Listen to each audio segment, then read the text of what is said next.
ఆ అమ్మాయి ఎవరో తెలీదు, తన బ్యాక్గ్రౌండ్ ఏంటో తెలీదు, పైగా బ్రెయిన్ ట్యూమర్తో ఉంది. రేపేదైనా జరిగితే లీగల్గా ప్రాబ్లం అవుతుంది తెలుసా? అప్పుడు మనమే రిస్క్లో పడతాం. అయినా ఎందుకిలాంటి పనులు పెట్టుకుంటావు కౌసల్య? సాయం అడిగిన వారికి ఏదో నీకు తోచిందివ్వు. ఆకలి అంటే ఇంత అన్నం పెట్టు, అది కూడా పుణ్యమే కదా. అంతేగాని ఇలా ఆశ్రమాలు నడుపుతూ ఎవరెవరినో తెచ్చి ఇలా ట్రీట్మెంట్ ఇప్పిస్తూ రేపేదైనా అయితే ఇబ్బందుల్లో పడతాం కదా. ఇదంతా ఎందుకు చెప్పు? అందరూ అలా అనుకుంటే ఎలాగండి?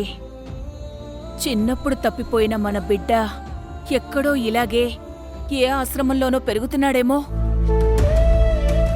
మనం 10 మందికి ఆశ్రయం ఇచ్చి వాళ్ళకి ఆదరించి అన్నం పెడితే మన బిడ్డకి కూడా మంచే జరుగుతుందనే ఆశండి. మనం చేసుకునే ఏ పుణ్యమో వాడికి ఆధారమైతే కూడా అంతకంటే కావాల్సిందేముంది? ఇదే మాట 23 ఏళ్ల నుంచి చెప్తున్నావు. ఇన్నేళ్లుగా పుణ్యం సంపాదిస్తూనే ఉన్నావు, కాని వాడింకా రాలేదుగా.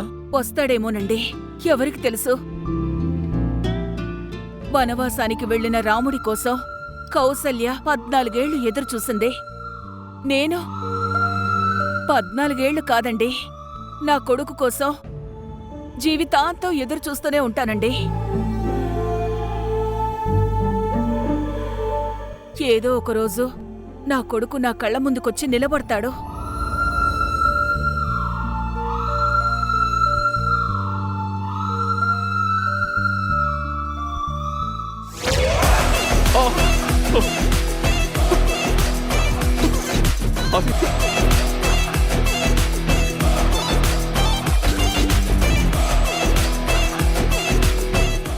ఏం చేస్తున్నావురా? రే వదలరా.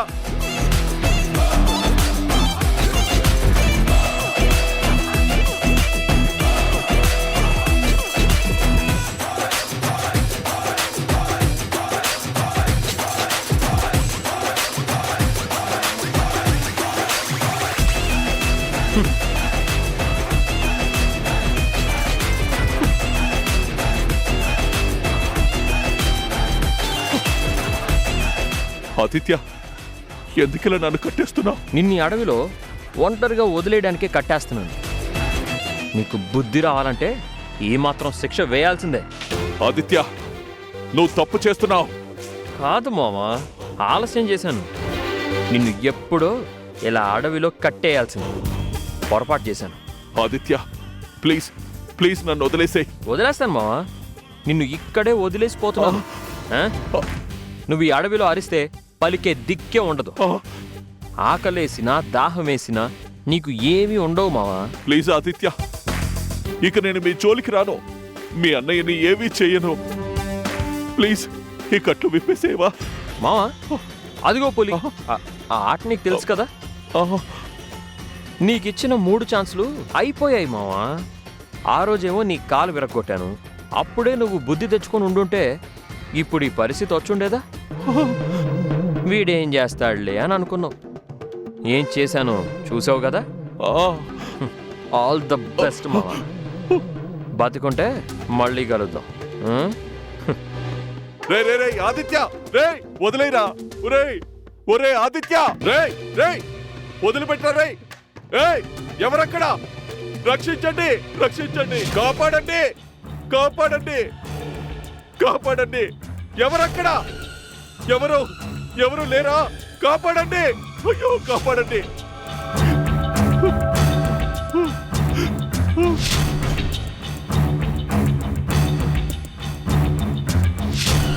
ప్లీజ్ ఎవరైనా ఉన్నారా? Please help me.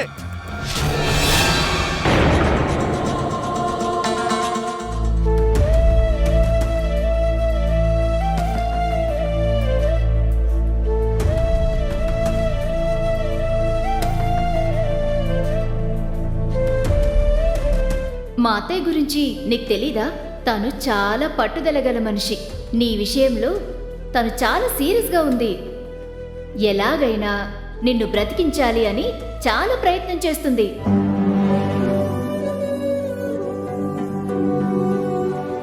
ఇప్పుడు నీకున్న ఆశ నీ కడుపులో పెరుగుతున్న ఆ బిడ్డలే. వాళ్లే నిన్ను బ్రతికించుకుంటారు. ఖచ్చితంగా నిన్ను ఆ బిడ్డల్ని నేను కాపాడుతాను. ధైర్యంగా ఉండమ్మా.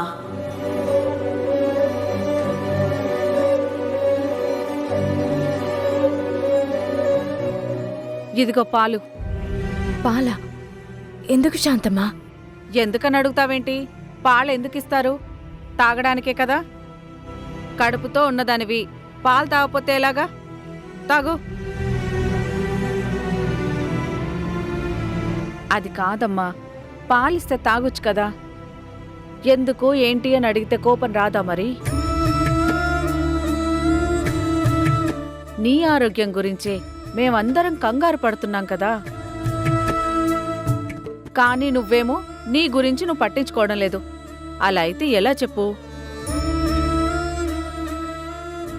నీకోసం, నీ కడుపులో పెరిగే ఆ పిల్లల కోసమైనా నువ్వు జాగ్రత్తలు తీసుకోవాలి కదా. తాగు, తాగు.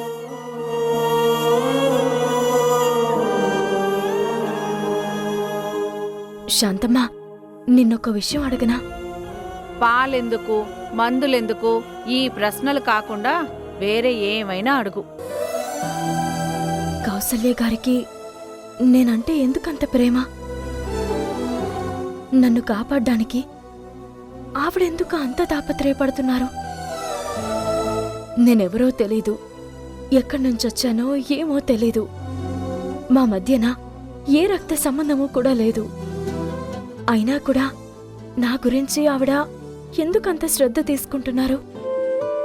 చూడు జానకి, ఇద్దరు మనుషుల మధ్యన అనుబంధం పెరగాలంటే దానికి రక్త సంబంధం అవసరం లేదు. ఏ సంబంధం లేకుండా ఒకరి మీద ఒకరికి ఉండే పాసమే అనుబంధం.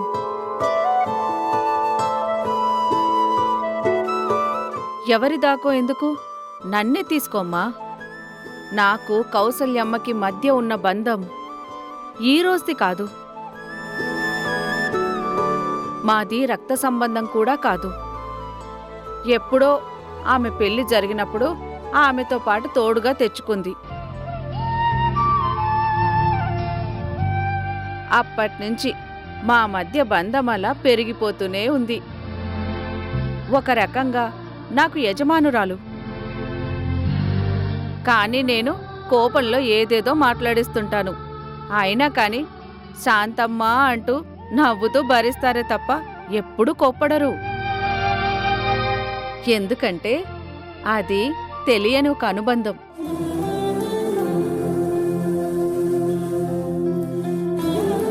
చూడు జానకి, కొంతమందిని చూడగానే ఏదో తెలియని ఇష్టం ఏర్పడుతుంది. నిన్ను చూస్తే మా అందరికీ అలాగే అనిపించింది. అందుకే నీకున్న జబ్బు నయం చేయాలని కౌసల్యమ్మ గారు కంకణం కట్టుకున్నారు. శాంతమ్మా, నేను అస్తమించే సూర్యుడు లాంటిదాన్ని. నా కోసం ఎక్కువగా ఆరాటపడకూడదు. అనవసరంగా నా మీద అభిమానం చూపించి మీరంతా తప్పు చేస్తున్నారు. నేనెక్కువ కాలం బ్రతకనని నాకు తెలుసు.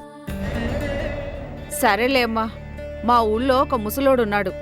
నేను పుట్టినప్పటినుంచి నాకు క్షయరోగముంది, నేను పోతాను పోతాను అంటూనే 90 ఏళ్లైనా ఇంకా తిరుగుతూనే ఉన్నాడు. అందుకే ఎవరి చావు పుట్టుకలు ఎవరు నిర్ణయించలేరమ్మా. కానీ నా పరిస్థితి వేరు శాంతమ్మా. ఏ, నువ్వేమైనా ఆకాశం నుంచి ఊడిపడ్డావా? లేదు కదా, అమ్మ కడుపునే పుట్టావు కదా. జానకి, నీకో సంగతి చెప్పనా? నాకు తెలిసి ఆ నదిలో ఎంతో మంది దూకి ప్రాణాలు పోగొట్టుకున్న వాళ్లే కాని బ్రతికి బయటపడ్డ వాళ్ళు లేరు. మరి నువ్వెలా బ్రతికావు? నీ కడుపున ఆ బిడ్డలు పుట్టాలని రాసింది కాబట్టే దేవుడు నీకు ఆయుష్ పోశాడు. మనతో పని లేదంటే దేవుడిక్కడ ఉంచడు. తీసుకెళ్ళిపోతాడమ్మా. నా బాధ కూడా అదే శాంతమ్మా. ఈ పిల్లలు ఆయుష్ లేని నా కడుపున పడ్డారు. కనీసం వాళ్ళకి జన్మనిచ్చేంత వరకైనా నేను బ్రతుకుతానో లేదో తెలీదు. అందుకే కదా జానకి, మా కౌసల్యమ్మ నీకోసం అంతలా తాపత్రయపడుతుంది. నీకోసమే అన్నట్లు మా మానస కూడా డాక్టర్ చదువు పూర్తి చేసుకొనొచ్చింది. జానకి, నేను చెప్తున్నాను కదమ్మా, నువ్వు నీ బిడ్డల్ని కంటావు. భర్తకి దూరమైన సీతమ్మ కడుపున పుట్టిన లవకుశులు లోక కళ్యాణానికి కారణమయ్యారు.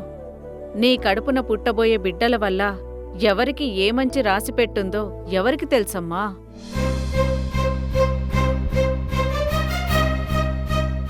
అసలు జీవితం అంటే ఏంటో తెలుసా? పుట్టినప్పట్నుంచి చనిపోయేంత వరకు చచ్చినట్లు బ్రతకడమే. అంతేనమ్మా. ఇంకేం ఆలోచించకుండా ఆ పాలు తాగేసి నువ్వు నిద్రపో.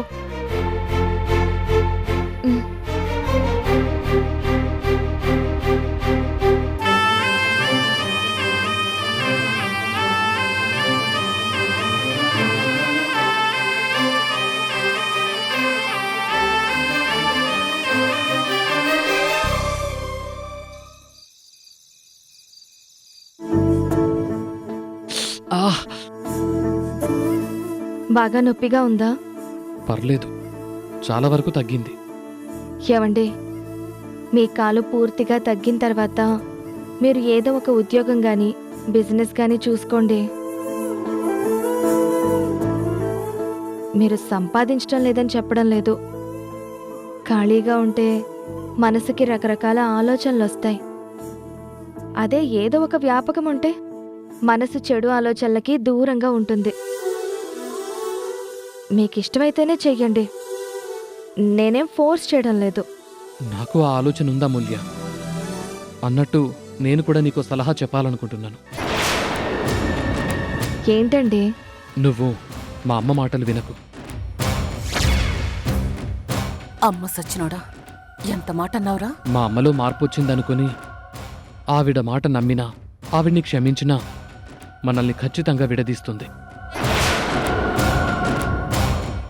అలా ఎందుకు అనుకుంటారు?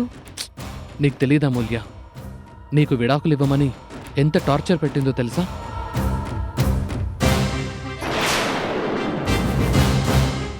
నాకు వేరే సంబంధం చూసి మళ్ళీ కట్నం లాగాలని చూసింది.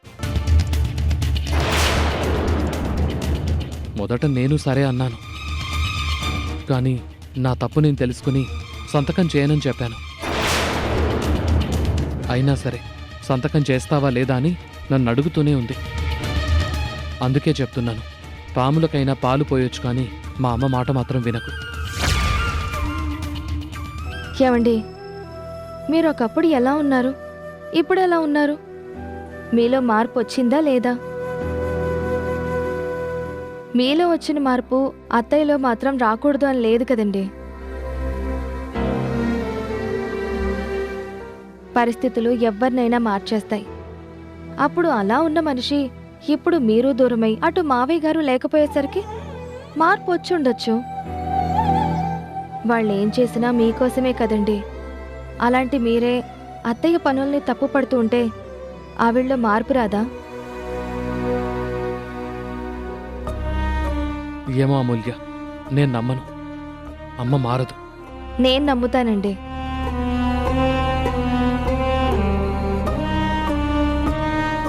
మీలో మార్పుని చూశాక మీ అమ్మగారిలో మార్పుని నేను నమ్ముతాను, అంతే. జాగ్రత్త అమూల్య. ఏం పర్వాలేదండి, నేను చూసుకుంటాను.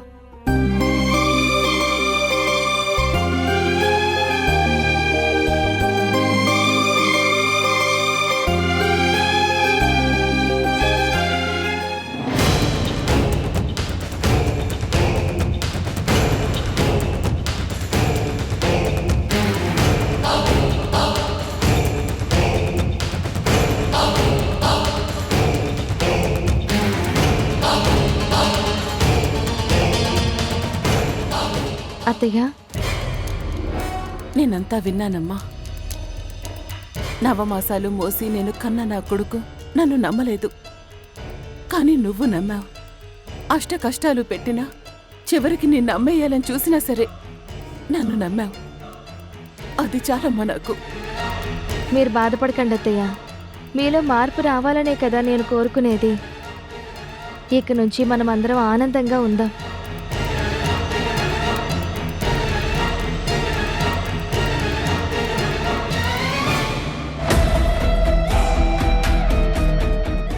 ఏంటే నువ్వు ఆనందంగా ఉండేది? నేను బతికుండగా నిన్ను ఎలా ఆనందంగా ఉండనిస్తాను?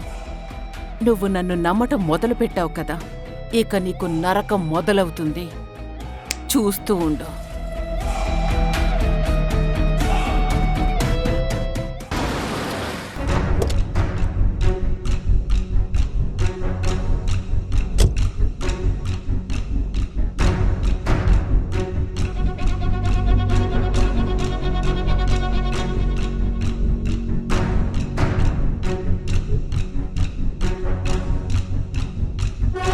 బాలు, బాలు,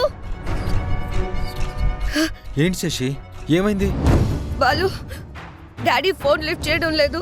ఇంటికెళ్ళి చూస్తే ఇంట్లో కూడా లేరు బాలు. అదేంటి శశి, ఎక్కడికి వెళ్ళారు? అదే కదా నాకు అర్థం కావడం లేదు. నాకు భయంగా ఉంది బాలు. భయం ఎందుకు?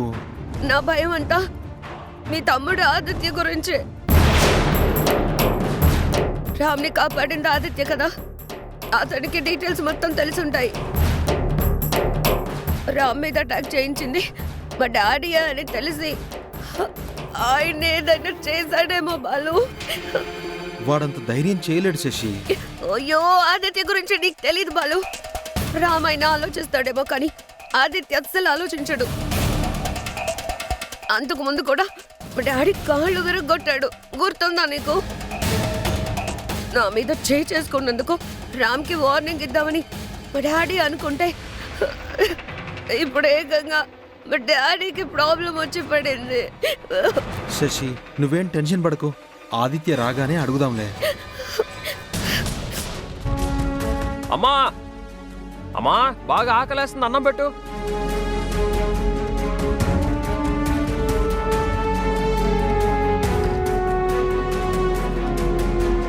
అదిగో బాలు, ఆదిత్య వచ్చినట్టున్నాడు. మాట్లాడదాం పదా.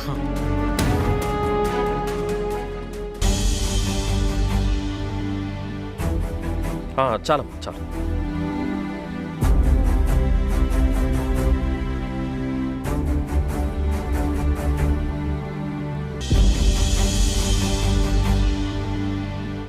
చాలమ్మా.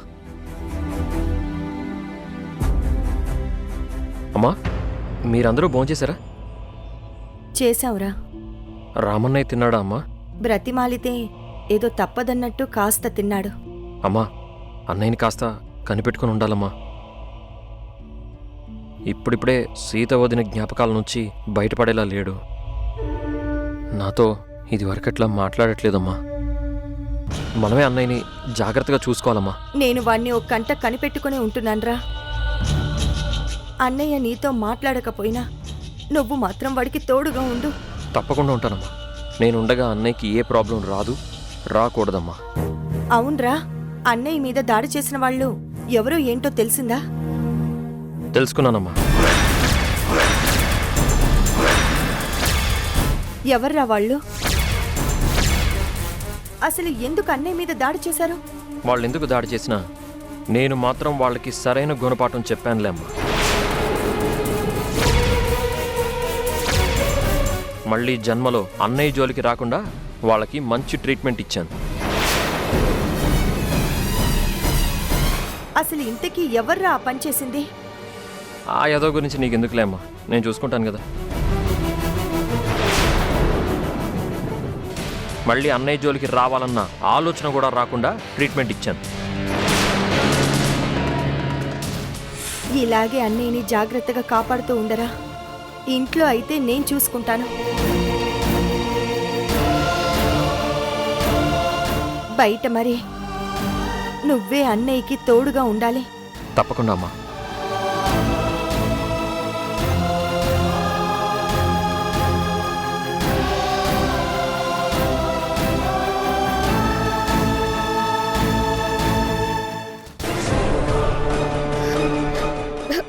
బాలు, ఆదిత్య మాటలు విన్నావు కదా, వాడే వాడే మా డాడీని ఏదో చేసుంటాడు.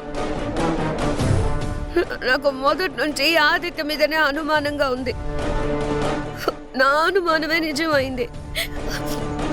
అసలు అసలు మా డాడీని ప్రాణాలతో ఉంచాడో లేదో అని భయంగా ఉంది బాలు.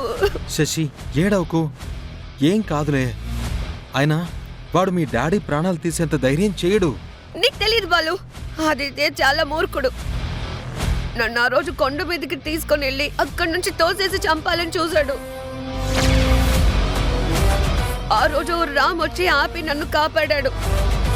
లేదంటే ఆ రోజు నా ప్రాణం పోయేది. సొంత అళ్ళుని నీ మీద రామ్ చేసుకుంటే చూసి తట్టుకోలేక మా డాడీ బెదిరించాలని అనుకున్నారు. కానీ చివరికి ఇలా జరుగుతుందని అస్సలు అనుకోలేదు బాలు.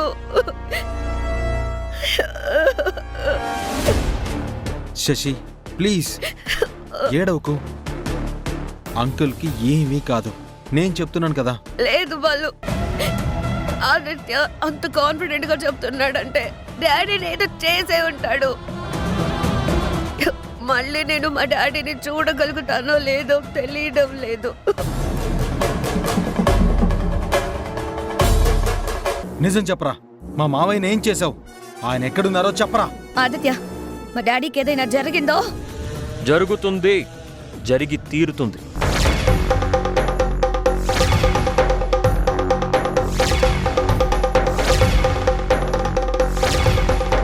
ఆదిత్య రేయ్